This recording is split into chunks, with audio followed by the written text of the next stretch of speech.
The angels told me that when Melanethan died,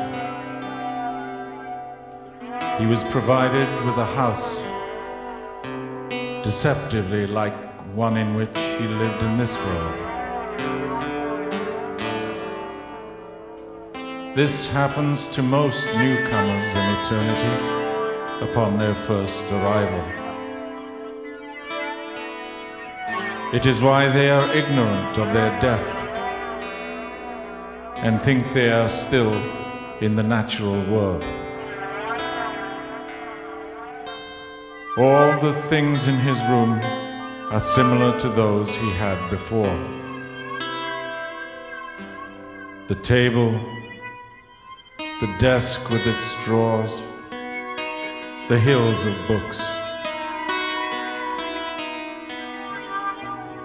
As soon as Melanethan awoke in this new abode, he sat at his table, took up his literary work, and spent several days writing, as usual, on justification by faith alone, without so much as a single word on charity. This omission, being remarked on by the angels, they sent messengers to question him. I have proved beyond refutation, Melanethan replied to them, that there is nothing in charity essential to the soul, and that to gain salvation, faith is enough. He spoke with great assurance, unsuspecting that he was dead and that his lot lay outside heaven. When the angels heard him, they departed. After a few weeks, the furnishings in his room began to fade away, until at last there was nothing left but the armchair, the table, the paper, and his inkstand. What is more, the walls of his room became encrusted with lime, and the floor with a yellow glaze. Melanethan's own clothes were now much coarser. He wondered at these changes, but he went on writing about faith while denying charity, and was so persistent in this exclusion that he was suddenly transported underground to a kind of workhouse where there were other theologians like him. Locked up for a few days, Melanethan fell to doubting his doctrine and was allowed to return to his former room.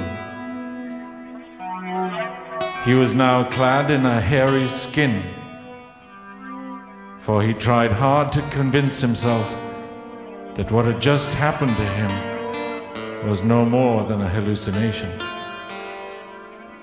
And he went back to extolling faith and belittling charity.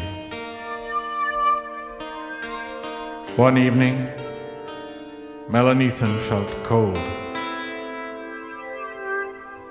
He began examining the house and soon discovered that the other rooms no longer matched those of his old house in the natural world. One was cluttered with instruments whose use he did not understand.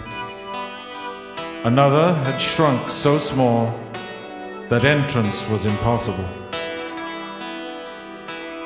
A third had not changed, but its doors and windows opened onto vast sandbanks. One of the rooms at the back of the house was full of people who worshipped him and who kept telling him that no theologian was ever as wise as he. These praises pleased him. But since some of the visitors were faceless and others seemed dead, he ended up hating and distrusting them. It was at this point that he decided to write something concerning charity. The only difficulty was that what he wrote one day, he could not see the next. This was because the pages had been written without conviction. Melanchthon received many visitors, but he felt shame at being found in so run-down a lodging. And in order to have them believe he was in heaven, he hired a neighboring magician who tricked the company with appearances of peace and splendor.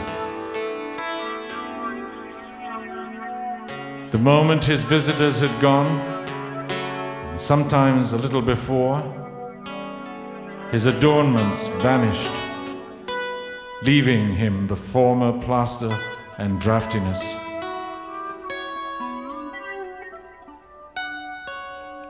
The last I heard of Melanchthon was that the magician and one of the faceless men had taken him away into the sandhills, where he is now a kind of servant of demons.